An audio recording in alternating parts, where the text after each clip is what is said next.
Oi, eu sou o Dr. Fausto Stangler, oftalmologista no Hospital Banco de Olhos de Porto Alegre, e bem-vinda a esse vídeo. Esse é um vídeo que faz parte de uma série de explicações que eu dou baseado nas dúvidas que eu recebo dentro do consultório e também nas perguntas que eu recebo no meu grupo de WhatsApp, em que eu explico de uma maneira mais ou menos simples aquelas dúvidas que toda a mãe tem sobre o desenvolvimento e sobre a visão dos seus filhos. E hoje eu vou falar sobre graus de óculos, ou, baseado na pergunta que eu recebi, como saber se o meu filho precisa de óculos ou não. E aí eu vou explicar um pouquinho como é que funciona essa questão de graus de óculos e de criança. Então, se tu é mãe e tem filhos em idade escolar, ou mesmo crianças menores, 3, 4, 5 anos, ou mesmo bebezinhos que ainda não falam as letras, por exemplo, no teste, eu vou explicar como é que a gente resolve esse problema dentro do consultório, como é que a gente faz o exame na criança, focado na busca de problemas de graus, que podem, por exemplo, atrapalhar o desenvolvimento da visão, ou atrapalhar o desempenho escolar da criança. Se tu quer ter, vamos dizer assim, entender um pouquinho sobre esse tipo de problema e saber se é hora de ficar muito preocupada ou pouco preocupada, ou saber como se comportar frente a esse tipo de dúvidas na criação e no desenvolvimento dos teus filhos, fica aqui no vídeo que hoje essa é a resposta que eu vou dar, tá bom? Deixa eu achar aqui a pergunta. Como ter certeza que eu preciso de óculos? Né? Como que meu filho precisa de óculos? Então vamos lá. Quando a gente faz o exame no teste de consultório, normalmente qualquer adulto que vai fazer o teste vai fazer um teste de visão numa tabela parecida como essa aqui, em que tem letras ou símbolos, e a gente conta a letra e vai diminuindo a letra até chegar na menor letra, que é a melhor visão que tem. E aí é importante entender um conceito. Essa tabela aqui, ela é construída de forma comparativa, em que a gente comparou a visão de pessoas que enxergavam bem, quanto que elas enxergavam, que tamanho de letra, e aí se criou tamanhos de letras de acordo com a quantidade de visão de cada pessoa. Então, quando a gente faz esse teste de visão de letras, a gente está, na verdade, comparando a visão da pessoa no teste com a visão das pessoas normais que foram usadas para construir essa tabela. E o teste de visão ele é um teste comparativo. Quem enxerga bem enxerga longe, quem enxerga mal precisa chegar mais perto para enxergar. Então, essa é a primeira coisa. A gente faz o teste de visão para saber se a criança enxerga bem ou enxerga mal. Isso já me dá uma pista.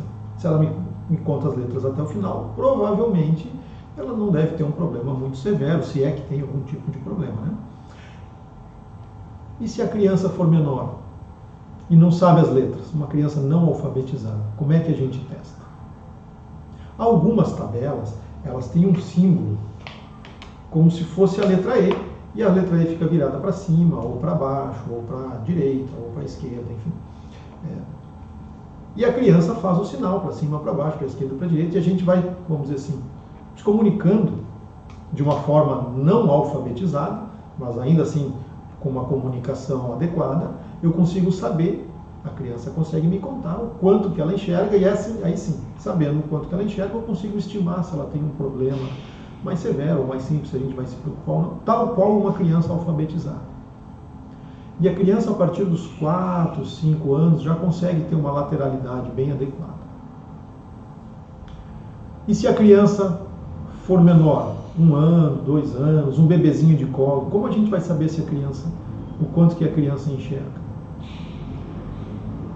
Normalmente a gente pula a etapa do teste de letras e faz o exame da estrutura e da anatomia, das condições do olho para enxergar.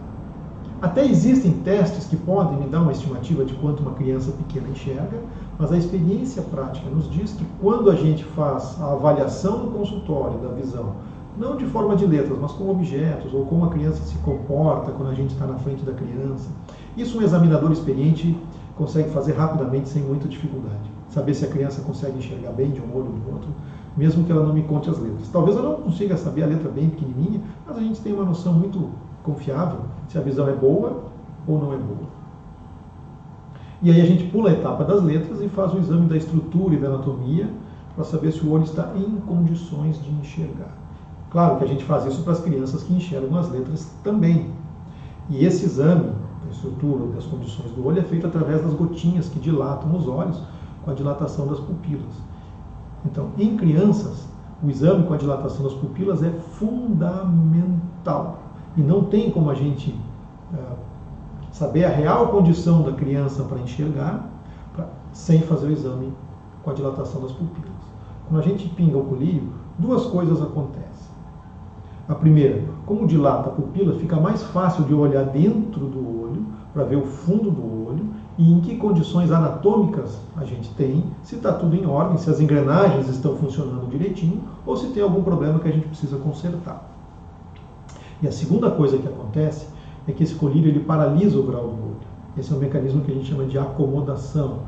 O olho está sempre ajustando o foco constantemente, como se fosse um foco automático de uma câmera de celular. Ele ajusta o foco, e o olho faz isso automaticamente o tempo todo e a gente não controla isso. Só que quando a gente faz o exame com a gotinha, a gente paralisa esse mecanismo e eu consigo encontrar o real estado de funcionamento do olho e saber se a criança tem ou não tem grau, mesmo que ela não queira ou não possa me contar. Então, quando a gente pinga o colírio, a gente consegue saber o verdadeiro grau da criança.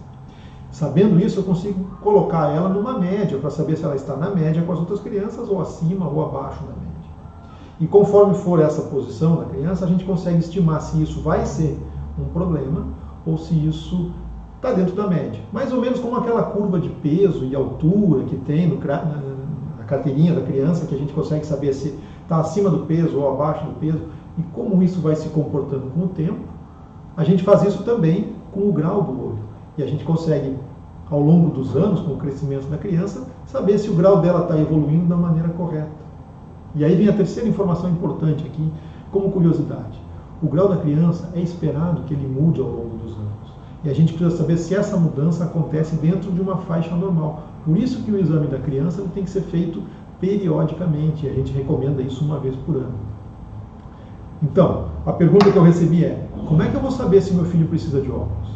Uma maneira grosseira é fazer um teste de visão comparativa contra a tua própria visão. Fecha um olho, quem enxerga mais longe tem a visão melhor. Se os dois enxergam na mesma distância, o mesmo objeto, a visão é mais ou menos equivalente. Esse é um teste grosseiro que pode ser feito em casa, um olho de cada vez. Dá uma estimativa. A outra maneira é no consultório, com o teste de letras. E a maneira definitiva, oficial, vamos dizer assim, é através da dilatação das pupilas com o colírio, em que a gente consegue saber o real grau da criança para poder comparar ao longo dos anos com o crescimento dela, como isso vai se comportando. Tá bom? Espero que isso tenha te ajudado. E aí eu te faço um pedido. Se essa informação foi útil para ti, provavelmente vai ser útil também para alguma amiga tua.